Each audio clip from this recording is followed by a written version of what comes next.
everyone. Welcome. It's a new week. It's the morning meeting. Thank you for joining. We have a big show ahead for you. Surprises, twists, turns, and everything else. Raise your hand if you want in on the conversation. Presence at the White House today. iHeartMedia is the radio pool. And the president's schedule begins at 11, public schedule, when he greets the Prime Minister of the Commonwealth of Australia, who hopefully will come bearing soft licorice. I got to be And honest then, with you. I yeah. normally we just glaze over these things. This one could be fireworks, my friends. Trust me on Yeah. that. Yeah. A lot of sub talk, presumably. Bilateral meeting, which is currently open to the pool at 11:15. So stay tuned for a lot of gabbing, shrimp on the Barbie, etc. President has a bilateral lunch, closed press after that. And then the president meets with the LSU and LSU Shreveport baseball champions. Now, what is that? Is that different divisions or different genders? What I are the was two just baseball wondering. teams? Anybody know? Okay. Yeah, JD Vance. if you're Louisiana and put it in the chat. I didn't know if Yeah. that was like one division and one the other, Yeah. like All right. Shreveport's Division Two or Somebody something. somebody will let us know. JD Vance presumably will hang Different around division. because he loves the Australians, but he's scheduled to head to the Middle East. We'll talk about that in a moment later in the week to join Jared Kushner and Witkoff. House is out. Mike Johnson has his usual 10 a.m. press conference with his colleagues in the leadership. Senate has another vote this afternoon on Groundhog Day to see if there's any change. No one expects there to be. The shutdown continues. Uh, Courts today, Custom and Border Protection and ICE officials be here before a federal judge in Chicago to address use of force allegations. James Comey and the Justice Department both filed legal briefs today. Comey's team asked the case to be dismissed because of being selective and vindictively prosecuted. And the Justice Department's trying to get respected attorney Pat Fitzgerald off the case. He's a friend of Comey's, and he's actually related to the case in terms of this practice Comey has of using his friends to leak stuff to the press. So the Justice Department is saying he shouldn't be allowed to be the defense lawyer. Gretchen Whitmer is in Florida for another day of fundraising and helping her party in other states. Later in the week, as I said, JD Vance expected to head to Israel, Middle East tomorrow. Donald Trump at the end of the week heads to Asia, stops in South Korea, Malaysia, and Japan, where he's expected to perhaps have his first face-to-face meeting with President Xi since 2019. Scott Bessent is supposed to meet with the vice premier of China in Malaysia later this week. Amongst Jimmy Kimmel's guests this week, Tom Hanks and Ryan Reynolds and Stephen Colbert's guests include Karine Jean-Pierre, Emma Stone, and Anderson Cooper. Gentlemen, the Middle Who does East. Gutfeld have? Do we know? Don't know the answer to that. Is it you? Are you on Gutfeld? No. Okay. President of the United States talked up a blue streak on Air Force One flying home from Mar-a-Lago yesterday. We'll play a bunch of that for you on the various topics in just a moment. Again, if you here on the two-way platform would like to be part of the conversation, please raise your electronic hand. If you're watching on X or on YouTube, no smack in the chat. Follow Dan's example, Sean's example, peace, love, and understanding, presumption of grace to all. And gentlemen, I see you're both adorned in handsome gear from Fairway and Green, available at a discount to the members of the two-way community. If they use the promo code 2way20, 20% off. Go to fairwayandgreen.com go to 2way.tv/fairway for the page on which you can enter the promo code and shop for not just products adorned with our logos and catchphrases, but on the entire site, 20% off using the promo code 2way20. Sean, what color are you wearing today? It's hard for me to see on my Oh, I end. knew that. It's like a purple. Yeah, it's I'm handsome. in Dan mode now. I don't, yeah, It's like I don't have that one. I like that one. I do too. I Yeah, normally am not a very big handsome. pattern guy, Yeah, but I it's like very the handsome. color, the It's very patterns. handsome. Very Yeah, handsome. thank you. And Dan? Just classic blue today. Classic Yeah. Monday. Again, ladies and gentlemen, you'll never buy more comfortable clothes. Go to twoway.tv/fairway right now. All right. As I said, the president talked up a storm. If you were looking at the facts on the ground in the Middle East over the weekend, you might say the deal is falling apart. But Jared Kushner and Mr. Witkoff either there or headed there, the vice president to follow. And actually, all parties, for the most part, are saying the deal's still on and they'll figure it out. Here's the president on Air Force One last night talking about Gaza. 108, please. Well, we're going to have to see what's happening. We want to make sure that it's going to be very peaceful with Hamas. And as you know, they've been quite rambunctious. They've been doing some shooting, and we think maybe the leadership isn't involved in that. Some rebels within, but either way, it's going to be handled properly. It's going to be handled toughly but properly. Is the ceasefire still in place? Yeah, it is. Yeah, it is. Toughly but properly. Sean, I believe the vice president was planning to go before the events of the weekend, but what's the purpose? Why does he need to be there, the vice president of the United States? Why can't he just do it all by Zoom or Cisco telepresence? Interesting question. Jared and Witkoff had a really, I'm not a huge fan of 60 Minutes, even under the new ownership, but there was a really good interview last night. And one of the things, I got to stop you there for this sidebar. How could Leslie Stahl be given a dude, I was being kind. I mean, Leslie being Stahl, nice. Leslie I don't get it. Leslie Stahl did an interview with Donald Trump, which is really one of the biggest outrages in television history, as far as I'm concerned. And yet she's rewarded with the exclusive. I know. In any event, continue down the path to explaining why the vice president has to go to the Middle East. Equal outrage on that, pin in it. Yeah. But I will say the one thing that was interesting is Jared shared this anecdote about when they were in the room and sharing how they sort of I came to common understanding about some issues. And there is something about having the vice president in the room, being able to work through any short-term stuff, showing the U.S. commitment. There's a lot of fear about will the U.S. stand by stuff. And I think it's a huge symbol. And there's something to be said for being in the same room with somebody at critical moments. So it was a great anecdote that Jared shared about these moments and where Witkoff was able to bond and to identify with these folks through shared experience of losing a son. And those powerful kind of moments can't happen over a Zoom. Yeah. Dan, are you bullish or bearish on the deal holding together at this point? Bullish, because Trump wants it to happen. So I think the question is just how long is he tolerant of Hamas, and how long are the Middle Eastern partners tolerant of Israel's patrolling of the neighborhood? We'll see. I mean, I think he wants this deal. So, Trump flips on a switch. Just a question of how patient and tolerant is he going to be? Yeah. Can I just say the one funny thing about this wrong word? The one interesting thing about this is we talked about the leverage fact that the hostages are released. So it's in Hamas's interest right now to really get this thing to keep it on track, because they've got the most to lose as far as I can see. If Israel goes in full bear, they're screwed. Okay. Sidebar, or diversion, doubling back. I took the question.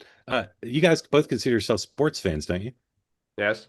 Yeah, you do. Very much. Apparently, Patriots fan, Red Sox fan. Yeah, apparently both ignorant of the fact that the LSU Shreveport, which Division is two. Division Division two, I think. NAIA, Yeah. first perfect season in college baseball history, 59-0. They went 59-0. That's not bad. That's not bad. 59-0. I mean, not bad. Anyway, so that's what that's and about. LSU won the NCAA. Yeah. That's what that's about. All right. Just a quick yes/no question. Will the vice president, if he does go to the Middle East, yes or no, will he do high-profile photo ops, or will this all be private? High-profile photo ops. Sean, yes or no? Medium profile photo ops. Medium. I mean, I don't think it's gonna, because they got to be careful. You don't want to go too over the top. But he'll talk in public. He'll talk to the press. Yes. Yeah. I mean, Yeah, remember, he'll carry a small contingent on his Yeah. plane. It's not the same size, but he will. Dan, will he be on camera talking to the press on this trip, or it'll all be private? 100%, and there will be little 2028 banners in the background. I think they're bringing him out there to start giving him the gravitas and put him on that stage, start building the relationships. That is something no 2028er can replicate. Yeah, I think that's part of it, but I think it's more as much credibility and stature as Jared and Witkoff have. They really want the as top a presence as they can have to try to hold some of these governments to the deal. Okay, Russia, Ukraine. The Zelensky meeting on Friday was painted as very positive with the president. Then the FT and then others reported that the president's engaged in nonstop screaming and profanity-laced pressure on Zelensky after his conversation with Putin to basically fold and give Russia a bunch of territory. The president played down the notion that the meeting was contentious on that now famous Air Force One press conference. This is the president, 109, please. Yeah, Friday, you said you had a cordial meeting with President Zelensky. During that meeting, did you tell him he needed to cede all of the Donbass region to Russia? No, we never discussed it. We think that what they should do is just stop at the lines where they are, the battle lines. You have a battle line right now. The rest is very tough to negotiate. If you're going to say, you take this, we take that, there's so many different permutations. So what I say is they should stop right now at the battle lines. Go home, stop killing people, and be done. What do you think should happen with the Donbass region then? Let it be cut the way it is. It's cut up right now. I think 78% of the land is already taken by Russia. You leave it the way it is right now. They can negotiate something later on down the line. But I said cut and stop at the battle line, go home, stop fighting, stop killing people. What do you think? So Politico reports that the Ukrainians are talking about trying to get into the EU as opposed to NATO by the end of the year, which would threaten the Russians a lot. Two dogs not currently barking haven't heard the European reaction publicly on the record to what the president said, or where John Thune is on the possible sanctions bill. Dan, I know you'll say it's no surprise to you, but it appears the president, after 1 2 hour conversation, is back on Team Russia. Yeah, it's amazing. I mean, a master class in how to insert, yourself in with Putin's call. I mean, think about what Trump was saying. You think you last week. you think you remind him of the P tape? Like, what do you think he said to him? No, I just think Trump wants a deal, right? He's feeling his oats. He's on a roll. He likes the idea that he's, the global peacemaker here. And this is driving him nuts. And I think Putin dangled the prospects of, like, again, we may be getting close here, but you need to get them to stop talking about, driving us out. And Trump jumped on it. And, Putin has said he wants all of Donbass, not the 78%. So, it just, you go back to the same thing. Is he going to try to put pressure on Putin? Sean, I just shake my head. Where are we in terms of a Putin-Trump meeting? Is that in the cards currently, or no, or too soon to say? I think it's too soon to say. I mean, I think going and having he and his aides probably realize if you go to Budapest, have a meeting and it turns out like Alaska, that's not a good sign. So, I have a feeling that we're at a standstill right now. And look, over the next 2 weeks ahead of APEC and ASEAN, there might be some further discussion on this. But as I said last week, the issue that no one gets is that you go full tomahawk on this, and you're basically willing to admit that or put us in a potential World War III situation. I think everybody with a brain recognizes that. This is one of those things where I think Trump felt like Putin would feel the pressure a lot more than he does. And I think Putin realizes that Trump doesn't want to go that far. Yeah. The Washington Post Ed Board is blaming Hamas, which conservatives find better late than never. Witkoff is busy with the Middle East. And so Rubio is now taking the lead on trying to lay the groundwork with some pre-cooked deliverables for a potential Trump-Putin meeting. Several news organizations, Sean, have reported that the Europeans and the Ukrainians are happy about that. Is there some notion that you know of that Rubio is more pro-Ukraine than Witkoff is? Well, I know they see Witkoff as pro-Putin in the sense that has spent a lot of time with Putin, but is Rubio thought to be? I mean, he is hawkish on Russia. I'm just wondering, is this change just because Witkoff's busy, or is there more to it? I've not heard any rumblings that that's the case. I do think that there are a lot of people within the inner circle that feel like, again, that Europe needs to stand up a little bit more before we continue to do all the work. I don't know if that's part of it or not, but there's definitely a little bit of rumbling about why hasn't, Europe's great at talking and telling the US what to do, but it needs to stand up a little bit more on its own. Dan, if you were an advisor to John Thune, what would you tell him to do with the sanctions bill? I mean, it's meaningless. It's whatever Trump tells him to do. Right. He has no power, and he will never take on Trump ever. Also, just remember the legislative process. This is, whether it's Epstein or this, the bottom line is the president would have to sign it, and he's not going to sign a sanctions bill undermining his own hand. All right. Thune serves at the pleasure of the president. Okay. President turns on him, Thune's out. He is. Okay, China. president still a couple weeks away, or not a week away from headed to Asia and ostensibly meeting with Xi. Scott Bessent, as I said, goes to Malaysia to meet with his counterpart. Here is a couple sound bites that are interesting. First, here's Scott Bessent talking about a Chinese trade official who he was dealing with, who was reportedly just axed. This is 111B, please. The A, B, and C, therefore we had to do D, and that's not true. There was a lower level trade person who was slightly unhinged here in August. I think his name is Li Guangdong, and threatening, saying that China would unleash chaos on the global system if the U.S. went ahead with our docking fees for Chinese ships. And this is clearly something that they were planning all along. I think that things can de-escalate, that we don't want to have to escalate. We have things that are more powerful than the rare earth export controls that the Chinese want to put on. And sir, to be clear, this is China versus the world. It's not a U.S.-China problem. Good news is that this is IMF week. A lot of my counterpart, or all my counterparts, are here. We're going to be speaking with our European allies, with Australia, with Canada, with India, and the Asian democracies.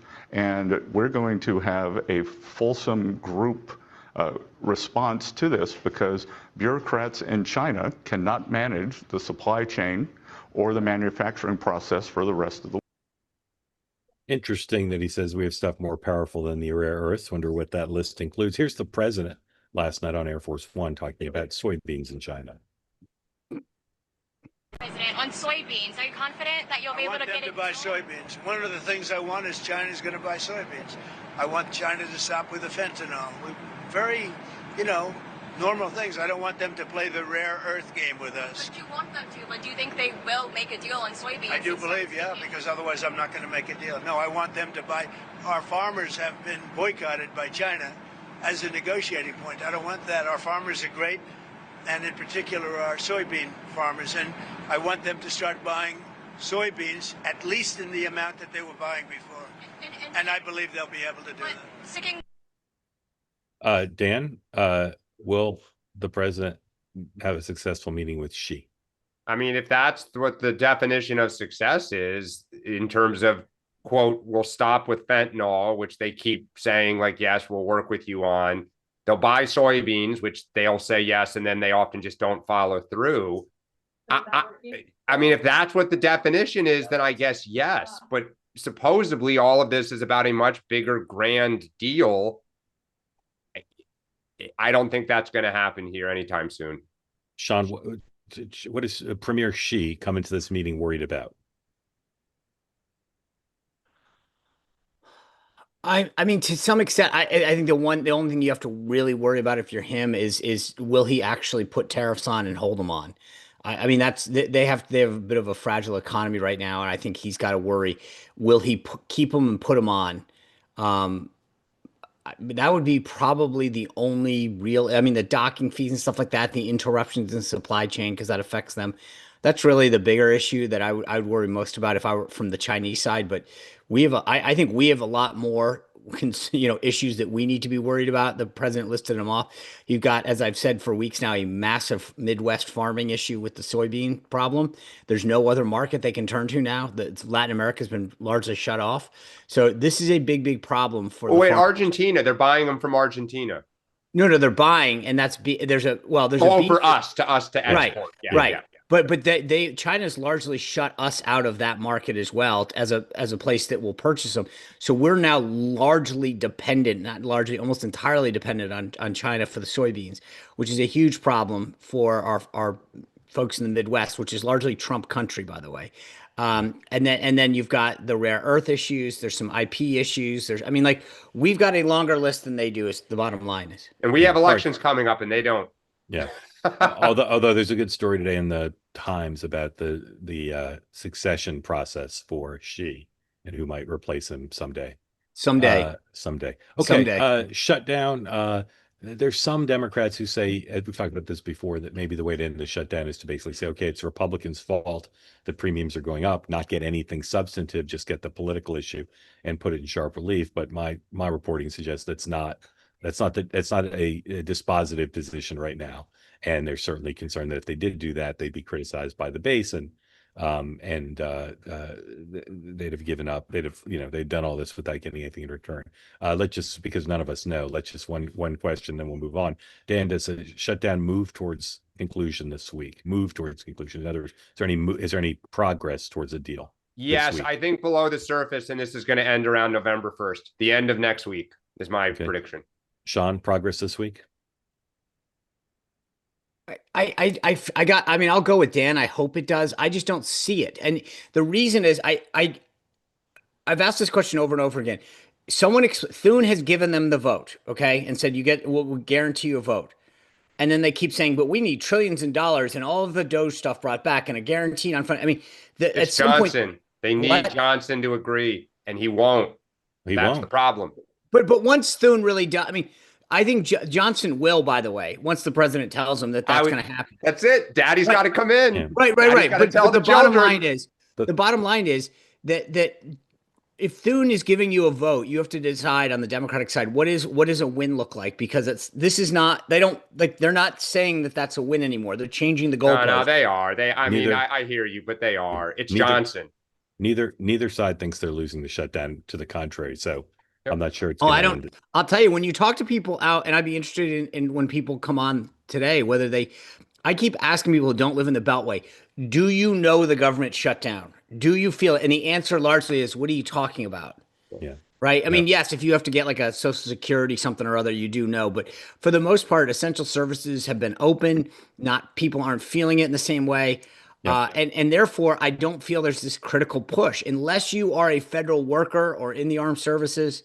And I know I speak for Sean when I say we know some people are being affected. We're not saying no one is. We're just saying it's not mass. Right. And I don't mean to be, like I said, there are people who are seriously hurting because they're not getting their paychecks. Yep, exactly. And it's not, and I will say this, I get it. I've been there before as a person who, you get to take a loan or whatever. That's not how you want to live your life. So even if in the back of your mind, you're thinking, I'm going to get paid, you still got to pay your rent this week. You got to pay your car payment. I mean, there's things that life goes on for you, and I get how difficult this can be. So which is why I think I'm still pissed about how some of this is being handled process-wise, because this affects a lot of people's lives in ways that people don't know.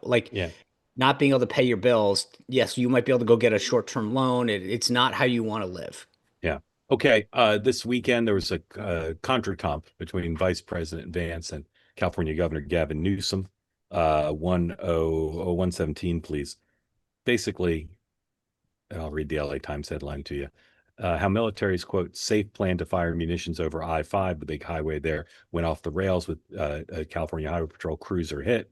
An artillery round exploded over Interstate 5 at Camp Pendleton, cutting short the military's live fire exercise.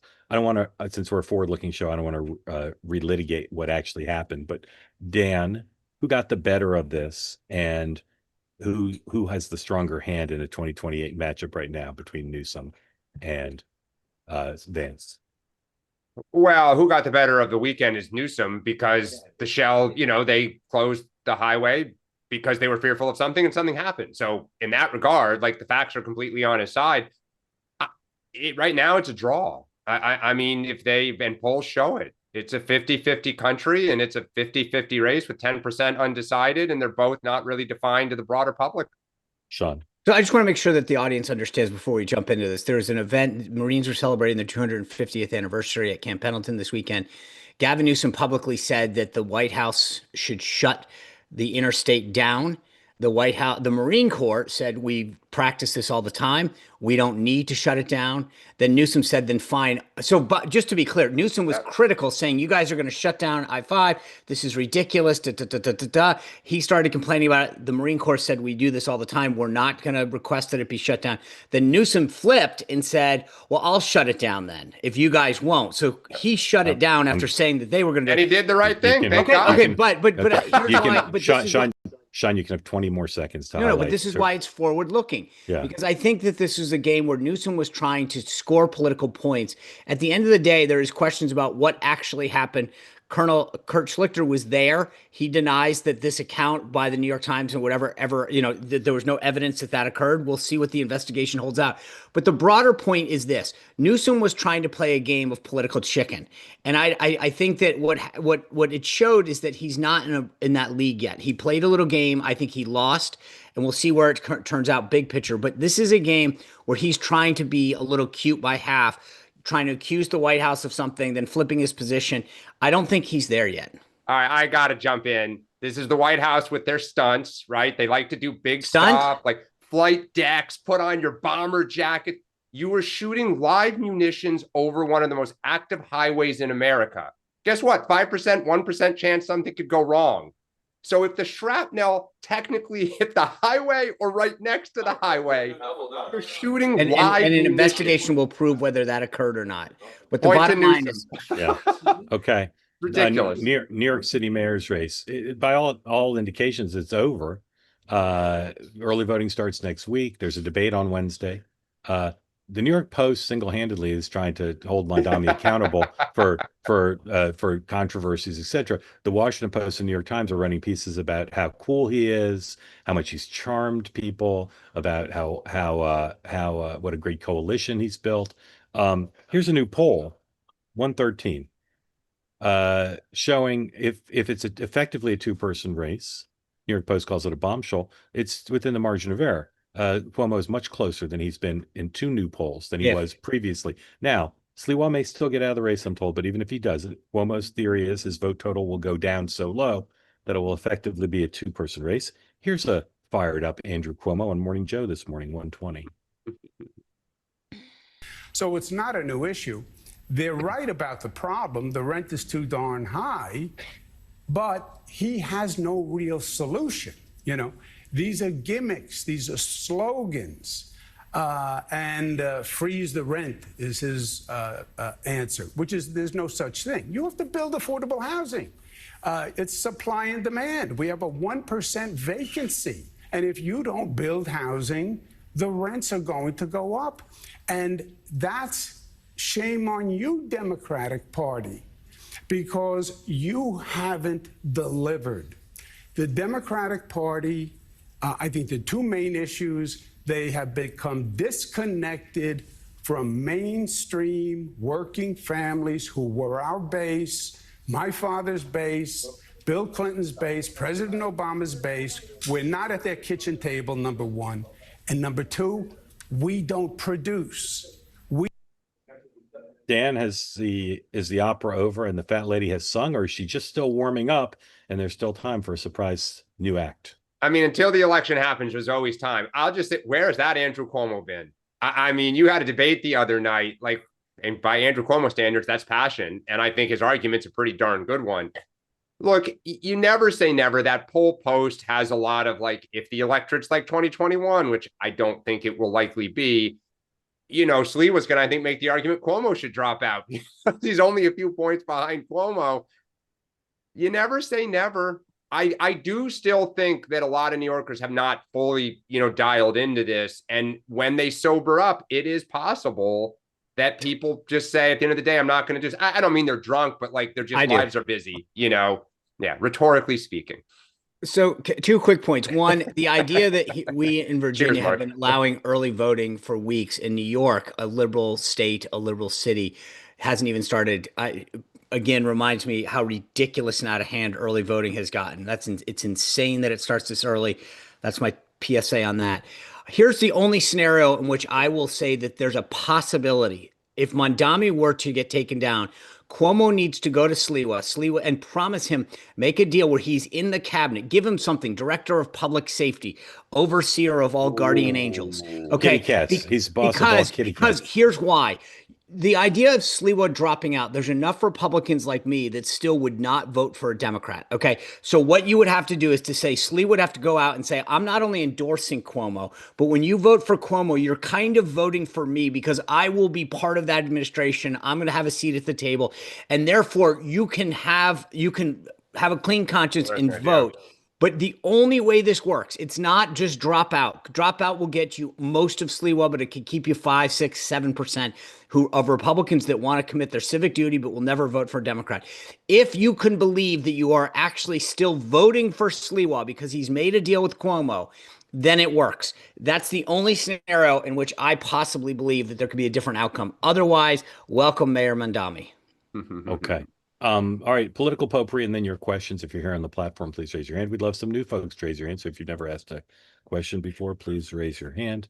Platner, the main Senate candidate, the boys from Pod Save America, who normally like to cancel people for anything they say, found it refreshing, the 5-minute video that Platner made to express regret over his recent statements. Bernie Sanders hasn't unendorsed him. So let's ask again, Sean, is Platner dead or is he still alive? Oh, he's very alive in today's Democratic Party. Dan? He's alive, but I don't think his odds of winning the primary are helped. Like I think now he's in trouble politically, but I don't think he's getting out. Okay, let's talk about the two governor's races. Interesting. My New Jersey Republican sources say it's still a blue state. We're going to fall just short. Yep. And my New Jersey Democratic sources say it's all over. We've lost. And so the parties are not in their normal mode of trying to project confidence. And then in New Jersey, Virginia, we'll talk about in a second. Here's President Trump on the governor's races. 119, please.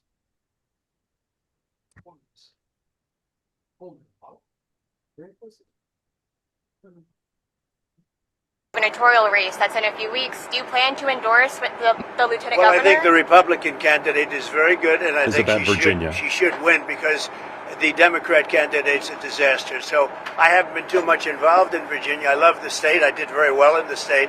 But I will tell you, I think the Republican candidate is excellent, and I think the Democrat candidate is a disaster. I mean, I watched her in the debate. She couldn't answer the most basic question. And, you know, a big thing with that race and also the race in New Jersey is going to be energy.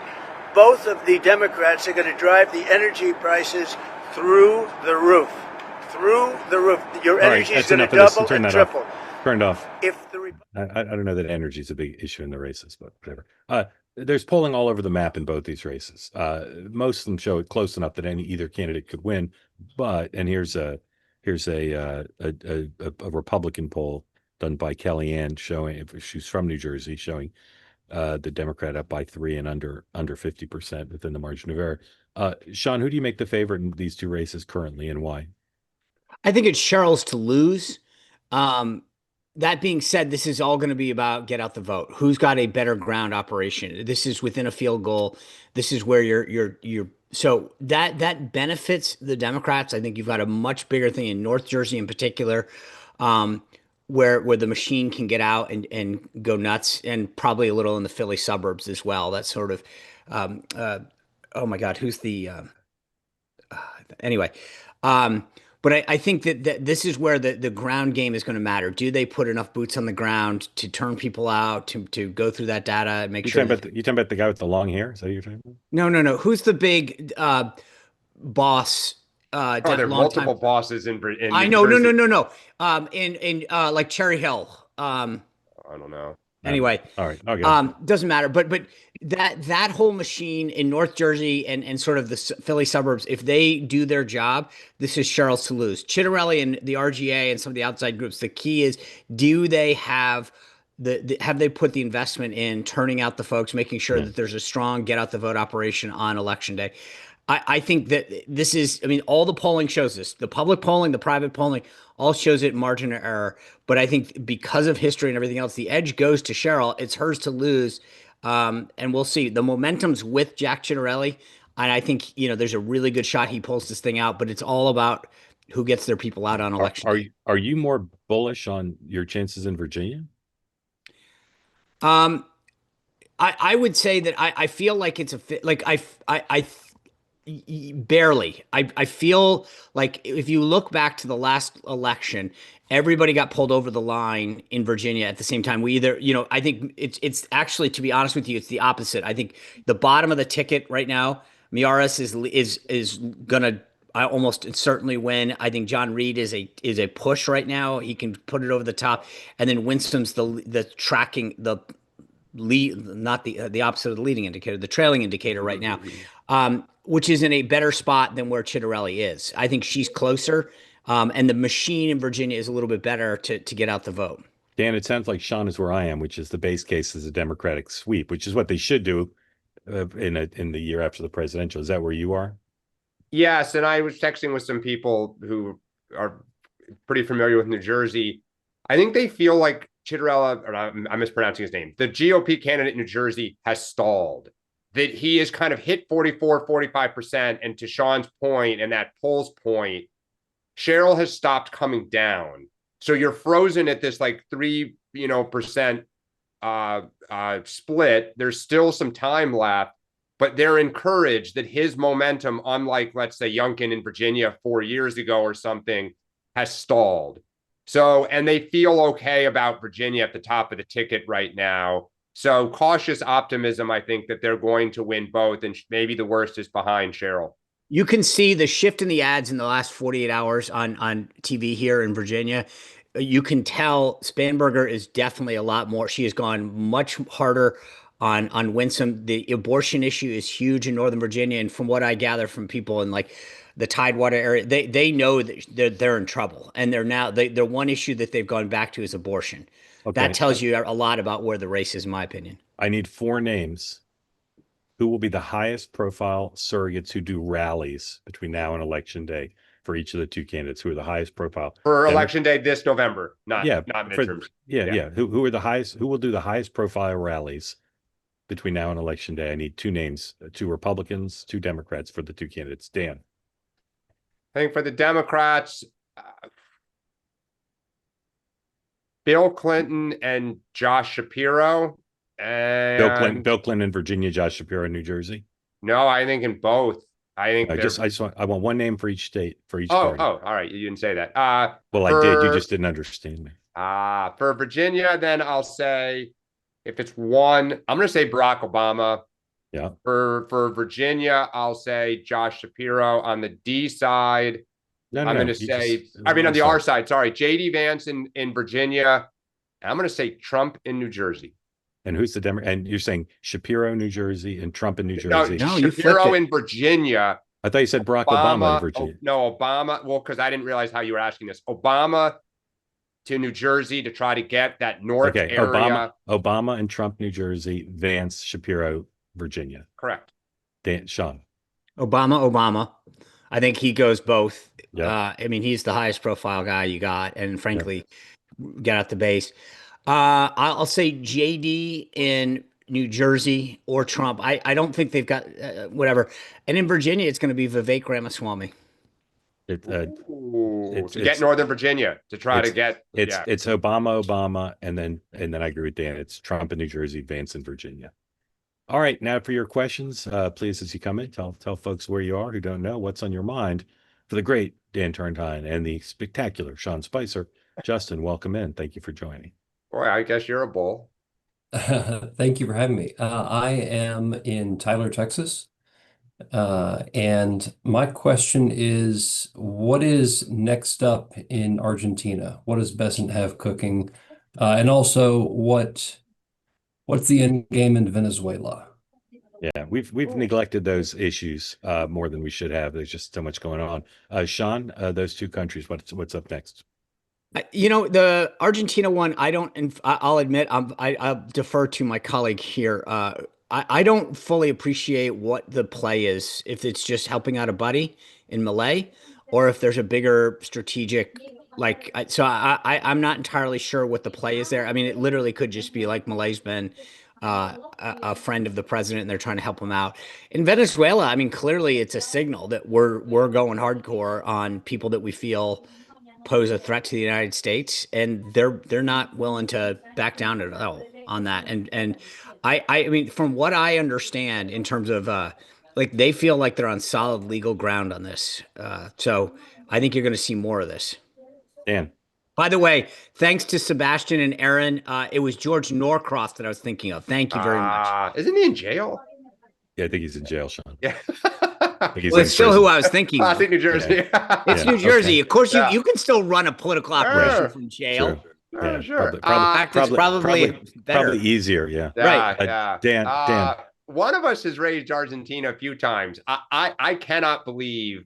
I mean, this is to like Trump's point that he could rhetorically shoot someone on Fifth Avenue and get away with it. Not one, but two bailouts of a country. And not that Argentina is unimportant, but and not a peep. The base just goes, okay. In Trump we trust. Venezuela, I think there's going to be, I think we are somehow, some way working on regime change. Be fascinating to see what the rest of the region says. Because you know who has a lot of investment down in that area? Not Venezuela, is China. Military installations in the mountains with satellites and other things. I'll be curious. It's our own backyard. Justin, thank you. Michelle, welcome in. Tell folks who don't know where you are, what's on your mind for Sean and Dan. I'm in Virginia. Can you guys hear me okay? Yeah. Yes, Okay, I'm going to get rid of the chat because I'm going to piss off a bunch of MAGA people. I was thinking recently about the young Republican text and JD Vance's response. You guys may have covered this. I haven't been on in a few days, just due to work and other conflicts and things. Sort of thinking about JD's response to that really, really rubbed me the wrong way. And there are a lot of sort of the Republican influencers and things like that are actually, I don't like the response on it. I think that response is very, very easy. All you had to say is, that was gross, that was disgusting. That's a minuscule part of the Republican Party. It doesn't represent the overwhelming constituency of the Republican Party, the MAGA base, conservatives in general. They're disgusting and they're nothing. They're nothing. We're moving on. And I just feel like this tribalism is it's problematic, and like the MAGA / conservative movement has worked so hard to kind of get the message out, to open the tent, to widen the base. And suddenly we have, these little shitheads, I'm sorry, like, up in New York or whatever, saying terrible, terrible things. And I'm like, that's not us. That's not like the general, conservative base. So I'm really, really frustrated with Vance's response because he sort of just blew them off. And it is a problem. And the other piece of that is that I think Vance is making a really, really big mistake. And I think it shows immaturity. His mistake is, so I think he's seen as the heir apparent, right? And this is where I'm coming from that angle. His mistake is that he's trying to be somebody he's not, just like Newsom. They're both trying to be Trump. They're both trying to be combative, hostile, because Trump was effective. But that's Trump. Everybody liked Vance early on because he was this happy warrior, really articulate, really effective. He made his case in sort of a more of a gentleman way, and very, very effective in that way. And he's breaking away from that pattern, and he's more hostile, name calling, cursing, and I think that it's becoming less effective. He needs to go back to the original strategy, kind of his own kind of natural way of responding to these things. He's making a huge mistake.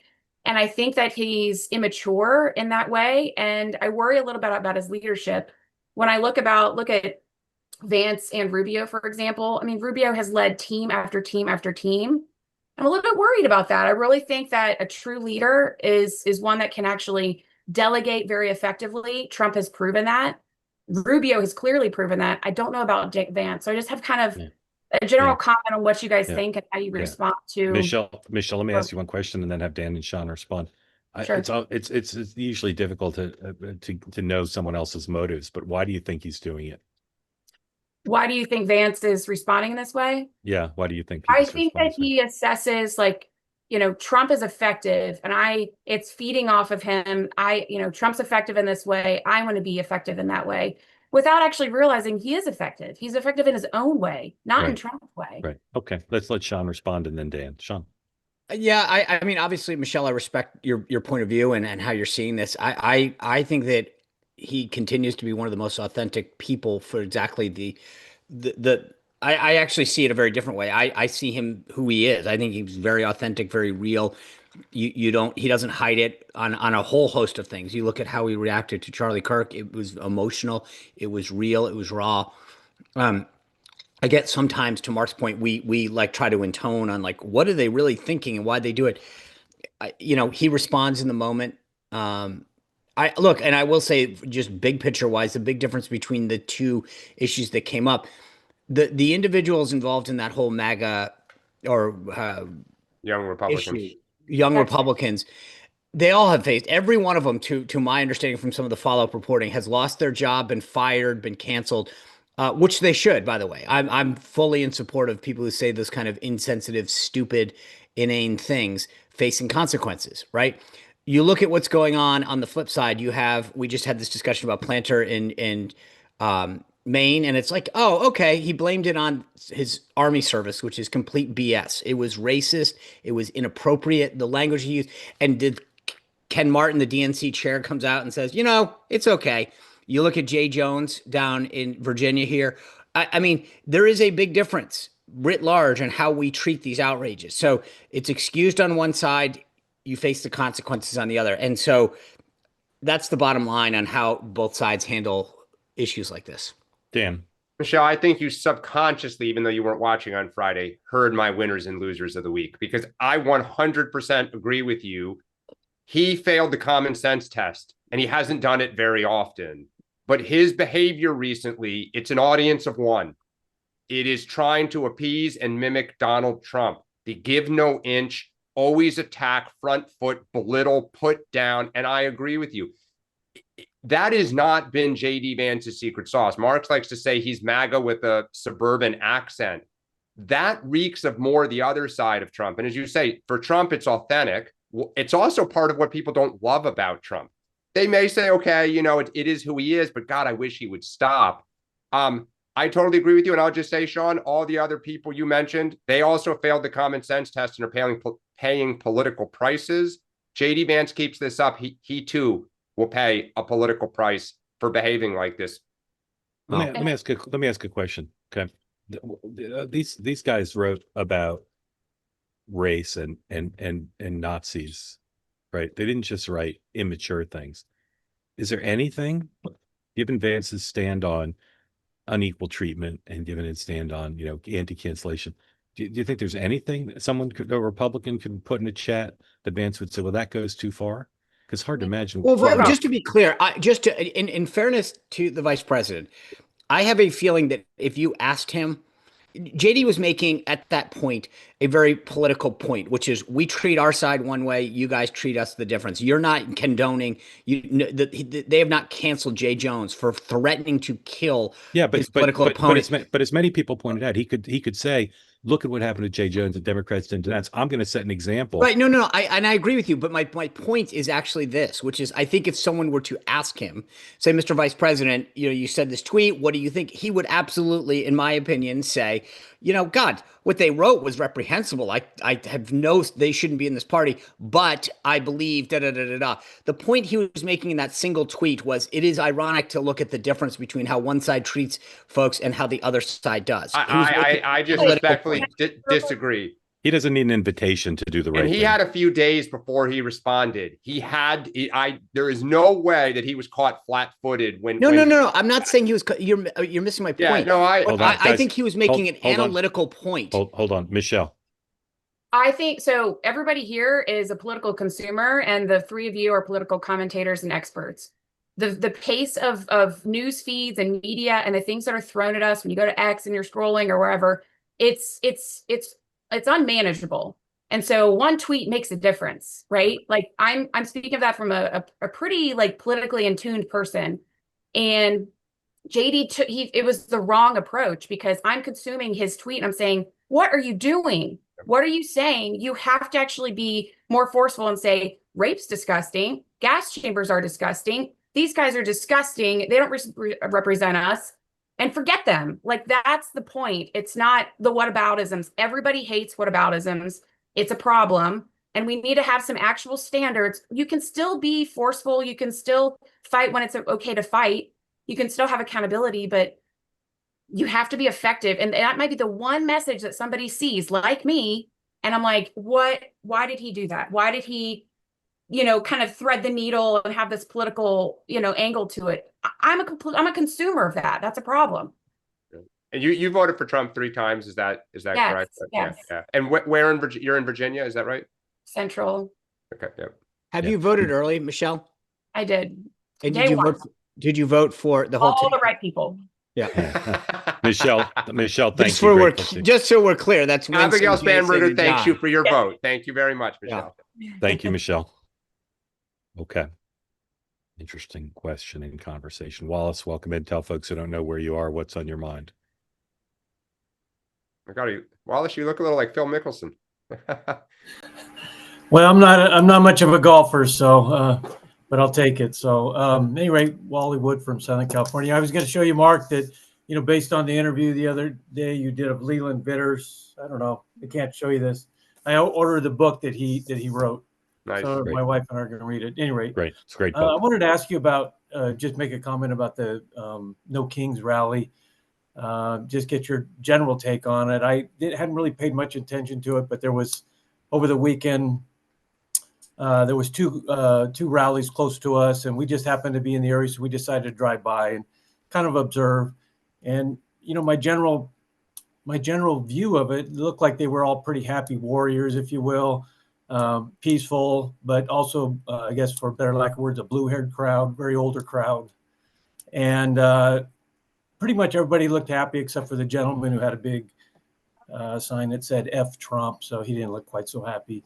But I wanted to ask you, moving forward with this, how this maybe movement, if it really is organic and if it will affect, any elections moving forward. Because it kind of seemed to me like maybe it was a big, gigantic support group. Maybe, they may be mourning because of, things haven't gone their way when they had a great 50, 60 years run as far as Democrats, and now suddenly things have really switched, and maybe they were mourning. So anyway, I'll leave it at that. Thank you, Wallace. Dan, going forward, the impact of the rallies this weekend, protests.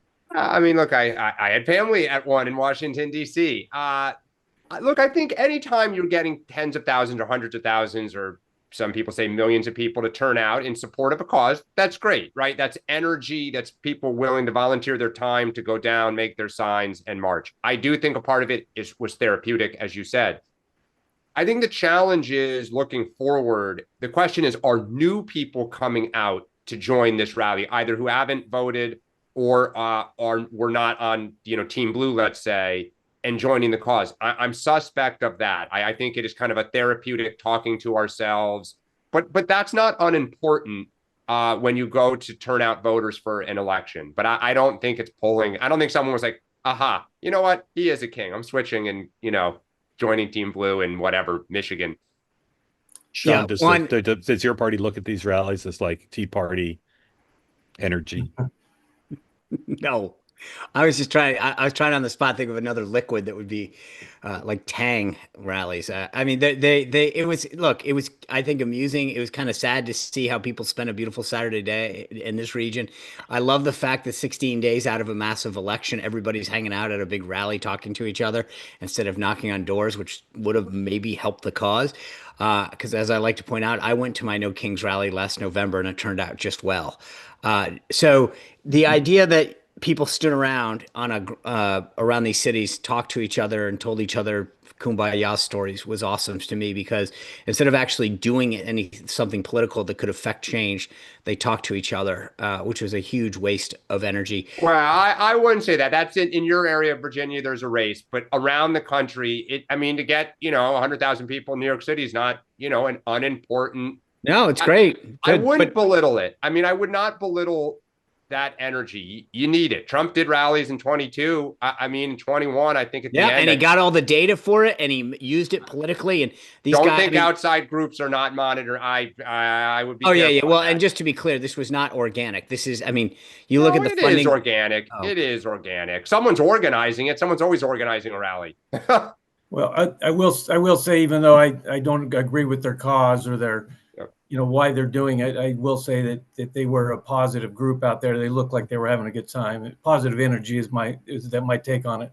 Can I just make one point about it? I love the idea that they were out there testing No Kings and democracy, and President Trump, who kept the National Mall open during a government shutdown, which is not what Obama did, to allow these people to exercise their First Amendment rights, which is somewhat ironic considering the theme was democracy is under attack. And they were there celebrating their First Amendment rights during a government shutdown on a piece of property that was shut down when the previous Democratic president had a shutdown. So, little irony there. Wallace, thank you. The Supreme Court has taken up a case just announced that will decide whether people who smoke marijuana regularly should be allowed to own guns. Boy, there's a question. How would you rule on that case, Justice Spicer? I wish they wouldn't. How's that? But I don't see how that you could infringe on the Second Amendment because they engage in a in most Can states. if you're using alcohol, you're allowed, I assume, to have a gun? Like, so Of course you I are. don't. Yeah, and not only that, I mean, look, I don't see how you'd split the two. I don't see how you like the court's going to rule in favor of allowing this. You can't say because somebody engages in illegal activity, although wrong, that it's not illegal a lot of places, though. That's the problem too now. Right, but again, you can't infringe. It's not like it's a licensing issue. It's either you have the right to bear an arm, to own a gun and bear arms, or not. David, welcome in. Tell folks. Mark, what is your sense? I don't understand why they took the case, but yeah. No, I agree with Sean. I think they took the case because it's going to strengthen gun rights. I mean, I think there's an aspect of making it very clear what the Second Amendment says, and so you continue to strengthen the right to own. Elect a Democratic Congress, they could take your guns, right? That's all they're missing. Yep. David, welcome in. Thanks for joining. What's on your mind after you tell us where you are? Morning, gents. Yeah, I'm David. I'm from the UK, but I live in Georgia in the United States now, greatest country in the world. And I wanted to ask you guys initially about the No Kings protest, but the gentleman before me asked about that. So I'd like to ask you guys about the controversy that Zoran Mamdani responded to this Sunday with him meeting with the imam who was tied to those that allegedly terror-tied to the terror plots and everything in New York City. I'm a Christian man, and so my views on Islam are certainly, biased in one direction. But I find it fascinating as somebody who doesn't live in New York City. I've visited there. I understand what New York is like from an outsider's perspective. And my impression of it is that New York and the people who live there have always been a very proud people, a very proud city. To vote in somebody who is associating themselves not only with controversial Islamic figures, but is embracing slogans like globalize the intifada and things like that. Not only is it surprising to me to see that New Yorkers are embracing that, but that America is not pushing back against that sort of thing aggressively. I think if you went back a decade and said New York City is going to vote in a mayor who embraces extremist Islam tendencies and beliefs, I think people wouldn't believe you. Now it seems like it's going to happen, and I'm curious about what you guys' thoughts are on it. Sean. This goes back to I actually can't believe that this is where New York is. His policies, the associations he's had, the things he's failed to denounce, his stance on Israel, his embracing of controversial figures.